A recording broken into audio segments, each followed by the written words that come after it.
चलिए, तो अगर आप एक ऐसे माता पिता हैं जो अपने बच्चों को बाहर विदेश में पढ़ाई के लिए भेजना चाहते हैं, या अगर आप कोई ऐसे स्टूडेंट हैं जो बाहर पढ़ना चाहते हैं, अगर आप भी इसी तरह की किसी प्लानिंग में व्यस्त हैं, तो आज का ये शो और इस शो की शुरुआत आपके लिए खास है, क्योंकि हम आपको बताने वाले हैं एजुकेशन लोन आप कैसे ले सकते हैं, कौन से हैं वो टॉप 5 बैंक जो आपको सही रेट पर जो है ये लोन मुहैया करा रहे हैं, और कहाँ किस तरह के लोन की ज़्यादा डिमांड है, कौन कौन सी बारीकियां हैं जो आपको ध्यान में रखनी चाहिए। तमाम पहलुओं पर हम बात करेंगे। AR Hemant, communications head, bank बाजार, मेरे साथ जुड़ गए हैं। हेमंत, आपका बहुत बहुत स्वागत है हमारी इस आज की पेशकश में। और एक ऐसा अहम मुद्दा जिसके लिए हम समझते हैं कि जो माता पिता हैं अपनी जीवन भर की जो पूंजी है, अपनी मेहनत की कमाई है, वो लगा देते हैं, क्योंकि हर माता पिता का सपना बस इतना ही होता है, या पहला सपना बच्चों के लिए तो यही होता है कि इनको अच्छी शिक्षा दे दी जाए ताकि ये अपने पैरों पे खड़े हो जाएं।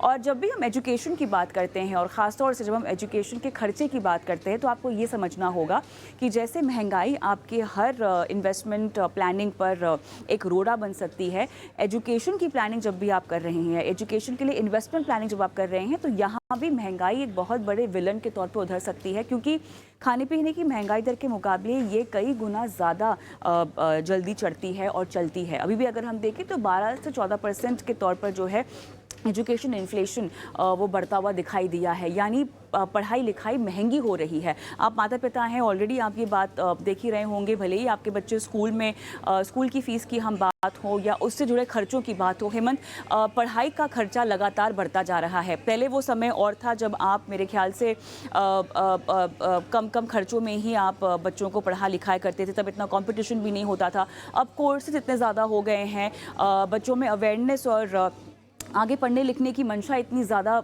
मजबूत हो गई है कि माता पिता पैदाइश से ही अब सोचने लग गए हैं कि अगर विदेश का खर्चा आने लगे तो आप कैसे प्लान करेंगे। हाँ, ऑब्वियसली एजुकेशन लोन मेरे ख्याल से एक बहुत बड़ा फ़ायदा है आपके लिए जो आप ले सकते हैं अगर सही समय पर एजुकेशन प्लानिंग करेंगे, तो नथिंग लाइक इट। लेकिन वो तमाम लोग जो कि ये नहीं कर पाए हैं, उनको एजुकेशन लोन एक सहारे की तरह काम आ सकता है। कुछ आंकड़ा अगर आप मुझे दे सके, पिछले 5 साल में अगर हम एजुकेशन लोन की बात करें, क्योंकि भारतीय बच्चों को अब इकोनॉमीज़ और विदेशी इकोनॉमीज़ भी बुलाने लग गई हैं, न सिर्फ कोर्सेज़ के लिए बल्कि अलग अलग तरह की उनको स्कॉलरशिप दी जा रही है, स्पॉन्सरशिप दी जा रही है, उन्हें बुलाया भी जा रहा है, क्योंकि भारत में ये चलन हम बढ़ता हुआ देख रहे हैं। पिछले 5 साल में ऑन एन एवरेज हेमंत, अगर मैं समझना चाहूँ तो कितना बड़ा है ट्रेंड भारतीय बच्चों का विदेश में जाके पढ़ाई करने का। और हमसे विदेश की बात नहीं कर रहे हैं, एजुकेशन लोन के तर्ज पे मुझे बताइएगा कि कितना ये चलन बढ़ा है लोन लेने का। जी कविता, जो लोन कैटेगरी है, मैं उसके बारे में बात करना चाहूँगा। 2021 में जो रिटेल लोन्स जो बैंक देते हैं, उनमें से करीब 80,000 करोड़ स्टूडेंट लोन्स में गए हैं, और 2022 में ये नंबर बढ़ के 91,000 करोड़ हो गया, और 23 में ये फिर बढ़ के करीब 20% बढ़ा ये, और 110 करोड़ हो गया, 110,000 करोड़ हो गया। सो ये नंबर जो है बहुत तेजी से ग्रो कर रहा है, और इसका कारण ये भी है कि जो ट्यूशन फीस हैं, एजुकेशन कॉस्ट्स हैं, वो बढ़ते जा रहे हैं। आपने बिल्कुल सही कहा, एजुकेशन इन्फ्लेशन करीब 12-14% ऑन एवरेज चल रहा है लॉन्ग टर्म में। सो इसके लिए तैयारी करना बहुत ज़रूरी है। और दूसरी बात यह है कि रुपी भी इस पीरियड में थोड़ा डिप्रिशिएट हुआ है, तो जो फॉरेन कोर्सेज आप अवेल कर रहे हैं, उनके दाम with regard to the rupee वो थोड़े बढ़ गए होंगे। तो पिछले साल का तो आंकड़ा यही है कि 110,000 करोड़ रुपए का स्टूडेंट लोन गया है। इसमें काफी मात्रा में फॉरेन एजुकेशन लोन्स भी होगा। ब्रेकअप हमारे पास नहीं है, पर ये तो बहुत क्लियर है कि ये सेगमेंट जो है बहुत तेजी से बढ़ रहा है, और शायद इस साल भी काफी बढ़ा होगा।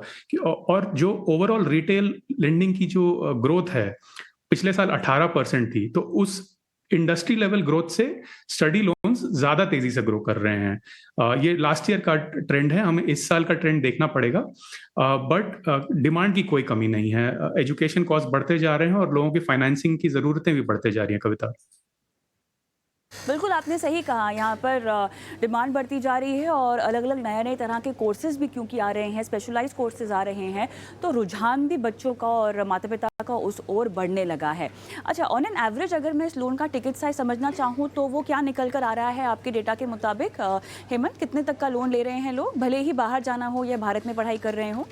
देखिए ये टिकट साइज लेवल पे ये इन्फॉर्मेशन अवेलेबल नहीं है, बट हमको ये पता है कि टिपिकली बैंक्स में एक 7.5 लाख तक का लोन का और 7.5 से ज़्यादा तक के लोन का ऐसा स्प्लिट है। सो डोमेस्टिक कोर्सेज में आप देखेंगे कि 7.5 लाख तक के लोन्स बिना कोलैटरल के इशू कर दिए जाते हैं, और 7.5 लाख से ज़्यादा आप बोरो करें तो उसमें शायद कोलैटरल की ज़रूरत होती है। तो हमको इतना पता है कि इस लेवल तक फाइनेंसिंग बिना कोलैटरल्स के और एक रीजनेबल इंटरेस्ट रेट पे आपको दी जाती है। कितना उसमें आपको लोन लेना पड़ेगा, आई थिंक ये एक फीस, ये आपके कॉलेज की फीस पर डिपेंड करेगा, किस तरह के आप कॉलेज में जा रहे हैं उस पर डिपेंड करेगा, कौन से कंट्री में पढ़ रहे हैं ये इस पे भी डिपेंड करता है।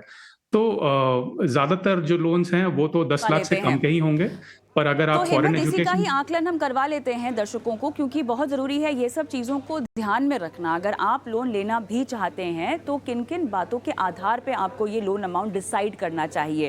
अगर भारत में अगर आपको पढ़ाई करनी हो या आपको विदेश जाना हो, वो एक कौन सा खर्चों का एक खाका होगा जो आपके पास रेडी होना चाहिए कि अप्रॉक्सीमेट अमाउंट जो है हमें इतना लगने वाला है और इसमें से हमें इतना लोन लेना पड़ेगा अगर हमारे पास रेडी कैश अवेलेबल नहीं है, फंड्स अवेलेबल नहीं है तो। हेमंत, तो ये तो कोर्स पे डिपेंड करेगा कविता, क्योंकि अगर आप मान लीजिए फॉरेन एजुकेशन अवेल कर रहे हैं तो उसका खर्चा तो करोड़ों में भी हो सकता है, बट अगर आप मान लीजिए ह्यूमैनिटीज अवेल कर रहे हैं डोमेस्टिक किसी कॉलेज में, तो उसका खर्चा तो काफ़ी कम होगा। तो इस तरह की बातों का ध्यान रखना चाहिए। पर टिपिकली जो जो लोन कवर करता है किस तरह के खर्चे होते हैं, उसमें आपका ट्यूशन फी आ जाता है, हॉस्टल फी आ जाता है, आपके किताबों के खर्चे, आपके स्टेशनरी के खर्चे, लैपटॉप का खर्चा, जो आपका खाने का खर्चा हो गया, ये सब कवर हो जाता है। सो ये टिपिकली आपके जो भी एजुकेशन रिलेटेड कॉस्ट हैं, आपका जो भी स्टे का खर्चा है, खाने पीने का खर्चा, ये सब कुछ कवर हो जाएगा। और कितना ज़्यादा आपको उसके लिए बोरो करना पड़ेगा ये तो सिर्फ आपके टोटल एजुकेशन कॉस्ट पे ही डिपेंड करेगा, जो आपका कॉलेज आपको एडमिशन देते समय आपको बता पाएगा। और उस खर्चे में से ये भी हो सकता है कि आपको अपने जेब से कुछ उसका हिस्सा देना पड़ेगा। सो 10 to 15% आप मान सकते हैं कि ये आपके आउट ऑफ पॉकेट एक्सपेंसेस होंगे, और उसके ऊपर आपको लोन मिल जाएगा। कोलैटरल फ्री लोन्स जो होते हैं, जहाँ पे आपको कुछ भी गिरवी नहीं रखना पड़ता है, वो 7.5 लाख तक का आराम से मिल जाता है। बट हम ये भी देख रहे हैं कि कुछ बैंक्स हैं जो कोलैटरल फ्री एजुकेशन करोड़ों में भी देते हैं। आईसीआईसीआई फॉर एग्जांपल आज एडवर्टाइज कर रहा है कि कोलैटरल फ्री लोन 1 करोड़ तक का मिल सकता है। टर्म्स एंड कंडीशंस इसमें अप्लाई करते हैं, ये ध्यान रखना चाहिए। तो आप किस तरह के कोर्स में जा रहे हैं, उस कोर्स का खर्चा क्या है, आपकी क्रेडिट प्रोफाइल कैसी है, इस तरह की चीजें मैटर करती हैं कविता, इसको लोन अवेल करते समय। ऑलराइट, अब चलिए मैं जानना चाहती हूँ आपसे वो कौन कौन से ऐसे बैंक्स हैं जो कितने तक का आपको लोन दे रहे हैं, किस तरह की ब्याज दर पर। हेमंत, देखिए ये बहुत कम बैंक्स एडवर्टाइज करते हैं कि मैक्सिमम लिमिट क्या है लोन की। टिपिकली आपको लोअर लिमिट बता दी जाएगी। पहले इंटरेस्ट रेट की बात कर लेते हैं। सो अभी जो इंटरेस्ट रेट्स हम देख रहे हैं, अगर हम टॉप 5 टॉप 6 बैंक्स की बात करें तो रेट जो है करीब 8.8 से शुरू होते हैं और 12.5 तक जाते हैं। अभी इसमें एक चीज जरूरी है समझना कि जो गवर्नमेंट बैंक्स हैं वो ज़्यादातर अलग-अलग रेट्स एडवर्टाइज करते हैं फॉरेन एजुकेशन के लिए और डोमेस्टिक एजुकेशन के लिए, व्हेयरएज़ जो प्राइवेट बैंक्स हैं, उनका एक कंसोलिडेटेड स्कीम होता है जो आप फॉरेन एजुकेशन और डोमेस्टिक एजुकेशन दोनों के लिए इस्तेमाल कर सकते हैं। तो वो आप प्राइवेट बैंक्स आपको कंसोलिडेटेड रेट देंगे, एक सिंगल रेट, और गवर्नमेंट बैंक्स आपको अलग-अलग स्कीम्स के अलग-अलग रेट्स देंगे, जो आज के दिन 8.8 से 12.5 तक जाते हैं। इसके अलावा अगर आप स्पेशल ऑफर्स भी अप्लाई करते हैं। अगर आप औरतों के लिए आपको इंटरेस्ट रेट पे डिस्काउंट मिलेगा। अगर आप एक पर्सन विद डिसेबिलिटी हैं तो आपके लिए उस पर थोड़ा और डिस्काउंट मिल सकता है रेट पर। अगर आप प्रीमियर इंस्टीट्यूट्स के लिए अप्लाई कर रहे हैं, जैसे IIM IITs हो गए, या फिर हार्वर्ड और आईवी लीग और कैम्ब्रिज और ऑक्सफोर्ड, इस तरह के कॉलेजेस हो गए, अगर आप उनमें एडमिशन ले रहे हैं तो आपको और भी बेहतर रेट्स मिल रहे हैं। तो ये सब चीज़ों का ध्यान रखना चाहिए कविता।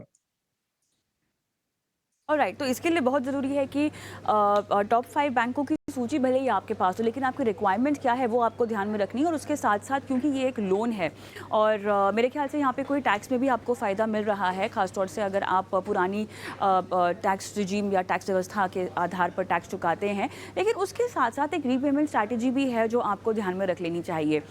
चुकाई इस लोन की, भरपाई इस लोन की, वो कब से शुरू हो जाती है और कैसे होती है, हेमंत? टिपिकली जब आपका कोर्स खत्म होता है तो आपको टाइम दिया जाता है करीब 6 महीने से 12 महीने, जो एक मोरेटोरियम पीरियड है। आप इस मोरेटोरियम पीरियड में आपको ईएमआईज देने की ज़रूरत नहीं है, बट मोरेटोरियम का जो इंटरेस्ट है वो ऐड होगा और मोरेटोरियम के एंड में आप रिपेमेंट शुरू कर सकते हैं।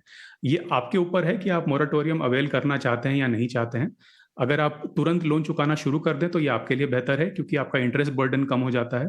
पर अगर ये इंटेंट ये है कि आप जल्दी से जल्दी लोन चुका लें, तो हमेशा कोशिश करिए कि ये मिनिमम से ज़्यादा चुकाएं। मिनिमम आपका ईएमआई हो गया, तो आप कोशिश करिए कि ईएमआई से ज़्यादा चुकाते रहें और आपका लोन जल्दी निपट जाएगा। ये बात भी ध्यान रखें कि जो लोन है, जो आपने लोन लिया है, वो आपकी इनकम का कितना बड़ा मल्टीपल है। तो कुछ कोर्सेज़, कुछ यूनिवर्सिटीज़ ऑब्वियसली आपसे ज़्यादा खर्चा करवाएँगे। मान लीजिए 30-40 लाख या 50 लाख का आपका वहाँ खर्चा हो रहा है, आपको उतना बड़ा लोन लेना पड़ रहा है और आपकी स्टार्टिंग इनकम शायद उतनी ज़्यादा ना हो। तो जितना बड़ा मल्टीपल है आपकी इनकम का वो लोन, आप उतना ज़्यादा मेहनत करिए उस लोन को चुका पाने में, और इसके लिए आपको इनकम एक्सपेंशन, एक्सपेंस कंट्रोल, अपने खर्चों को कंट्रोल में रखना, ये सब चीज़ों के बारे में सोचना पड़ेगा ताकि वो लोन जल्दी चुक जाए। अगर आपका लोन छोटा-सा है, आपकी इनकम का बहुत बड़ा मल्टीपल नहीं है, फिर भी कोशिश करिए कि ईएमआई से ज़्यादा थोड़ा चुका दें ताकि वो लोन जल्दी चुक जाए। और टैक्स डिडक्शन जो है एटीई, जो आपको इंटरेस्ट पेमेंट्स पे मिलता है और इस पे कोई अपर लिमिट नहीं है, तो आपके लिए काफ़ी सुविधा वाली बात है। पर आप इस पे मत अटकिए कि आपको टैक्स सेविंग हो रही है वहाँ पे, क्योंकि ये एक खर्चा हो रहा है आपका, और खर्चे पे जो टैक्स डिडक्शन मिल रहा है आपको, वो बस एक छोटा-सा बाम है जो आपका जो पेन है, जो आउटगो है, वो थोड़ा-सा उसको हल्का कर दे रहा है। मनी आपके जेब से फिर भी जा रहा है, पैसा आपके जेब से फिर भी जा रहा है, तो आपका ऑब्जेक्टिव ये होना चाहिए कि जल्दी से जल्दी वो लोन चुक जाए और एटीई और इस तरह के टैक्स डिडक्शंस पे आप ना अटकें। कविता। ऑलराइट हेमंत, एक चीज़ मुझे यहाँ भी पूछनी है, क्योंकि इंश्योरेंस भी मेरे ख्याल से एक लोन का हिस्सा है जब आप लेते हो, तो वो आप कैसे सुनिश्चित करें कि आप पर्याप्त इंश्योरेंस ले रहे हो इस लोन के साथ, और वो किस तरह का इंश्योरेंस मिलता है? बैंक्स इस चीज़ को इंसेंटिवाइज कर रहे हैं। वो ये कह रहे हैं कि अगर आप इंश्योरेंस लेंगे तो आपका इंटरेस्ट रेट थोड़ा कम हो जाएगा, बट आई थिंक ये आपके ऊपर डिपेंड होता है कि आप लेना चाहते हैं कि नहीं लेना चाहते हैं। क्योंकि ये हो सकता है कि आपका क्रेडिट प्रोफाइल बहुत अच्छा हो, आपके पेरेंट्स का क्रेडिट प्रोफाइल बहुत अच्छा हो, आपकी इनकम बहुत अच्छी हो, और आप एक हाई रिस्क बोरोवर नहीं हैं। तो आपको इन चीज़ों की ज़रूरत नहीं है, और शायद बैंक्स को भी ये दिख जाएगा कि आपको इतने ज़्यादा कवरेज की ज़रूरत नहीं है, तो आपको कवरेज फिर अवॉइड भी कर सकते हैं। तो ये आपके ऊपर है। अगर आप एक बहुत हाई रिस्क बोरोवर हैं, जिनकी इनकम अनस्टेडी है और आपकी फैमिली की क्रेडिट प्रोफाइल थोड़ी बिगड़ी हुई है, तो आपको शायद वो लोन मिलने में दिक्कत आ सकती है, और बैंक्स इंसिस्ट कर सकते हैं शायद कि आप ये इंश्योरेंस कवरेज लीजिए, क्योंकि हम ये श्योरिटी से नहीं कह सकते हैं कि आप लोन चुका पाएंगे। तो उस केस में आई थिंक सेंस बनता है, और आप इंश्योरेंस कवरेज ले रहे हैं तो आपको थोड़ा इंटरेस्ट रेट बेनिफिट भी मिल सकता है। कविता। अच्छा हेमंत, यहाँ पे ये भी कहा गया है कि एक सिक्योरिटी और कोलैटरल की भी ज़रूरत पड़ सकती है, वो किस स्वरूप में जो है आपको देनी होगी? देखिए, ये तो बैंक टू बैंक डिपेंड करता है, बट टिपिकली किस तरह की चीज़ों पे सिक्योरिटी, किस तरह की चीज़ों को सिक्योरिटी माना जाता है। सो फिक्स डिपॉजिट पे ले सकते हैं, गोल्ड पे ले सकते हैं, प्रॉपर्टी पे ले सकते हैं। आई थिंक ये आपको बैंक्स के साथ कंसल्ट कर लेना चाहिए कि वो किस तरह की सिक्योरिटी एक्सेप्ट करने वाले हैं, और उस सिक्योरिटी का कितना परसेंटेज आपको वैल्यू में देंगे। तो अगर फिक्स डिपॉजिट है तो आई थिंक उससे आपका काम चल जाना चाहिए। म्यूचुअल फंड्स, फाइनेंशियल सिक्योरिटी से भी आपका काम चल जाना चाहिए। अगर इक्विटी है तो शायद वहाँ पे थोड़े ज़्यादा कॉम्प्लिकेशंस आ सकते हैं। अगर मार्केट थोड़ा गिर गया तो आपको और फुट करना पड़ेगा, अपफ्रंट देना पड़ेगा कुछ और। तो इस तरह की चीज़ों को आपको बैंक के साथ डिस्कस करके अपनी सिक्योरिटी फाइनलाइज कर लेनी चाहिए। हेमंत, कितनी अवधि तक के लिए ये लोन मिलते हैं? देखिए, ये भी बैंक टू बैंक वेरी करता है, पर टिपिकली 7 साल तो ज़्यादातर बैंक्स दे देते हैं, और मोरेटोरियम उसके बाद अप्लाई करता है। तो मोरेटोरियम के साथ मतलब आप आराम से ये लोन चुका सकते हैं, और जैसे मैंने पहले कहा कि इंटरेस्ट रेट, सॉरी, जो एटीई डिडक्शंस है इंटरेस्ट रेट पर, उस पे आप ना अटकें। आप जितने जल्दी हो सके आप लोन चुका दें, 7 साल के लिए वेट ना करें। बिल्कुल। चलिए, बहुत ज़रूरी जानकारी एजुकेशन लोन के मद्देनज़र और ख़ास तौर से ऐसा समय जहाँ पर आप चाह भी रहे हों कि आपके बच्चे जो हैं वो आगे पढ़ने के लिए भले ही स्पेशलाइज्ड कोर्सेज़ की बात हो या विदेश जाना हो, ये ऐसी काम की चीज़ जो आपको समझाई है हेमंत ने, और उम्मीद करते हैं कि इसके ज़रिए एजुकेशन लोन की अगर आपकी मंशा है लेने की तो उसकी प्लानिंग काफ़ी हद तक आपके पास पहुँच चुकी हो। हेमंत, बहुत बहुत धन्यवाद, आपका समय निकाला और तमाम सवालों के जवाब दिए आज। ऑलराइट, हम रुकेंगे छोटे से ब्रेक के लिए, लेकिन एजुकेशन लोन की तो बात हो गई है, लेकिन इससे जुड़ा क्रेडिट स्कोर, इस पर भी हम विस्तार से बात करेंगे। अगर आपका भी क्रेडिट स्कोर बिगड़ा हुआ है या अगर आप जानते ही नहीं है क्या होता है क्रेडिट स्कोर, तो अगली चर्चा आपके लिए है। ज़रूर देखिए क्रेडिट स्कोर कैसे ठीक करें।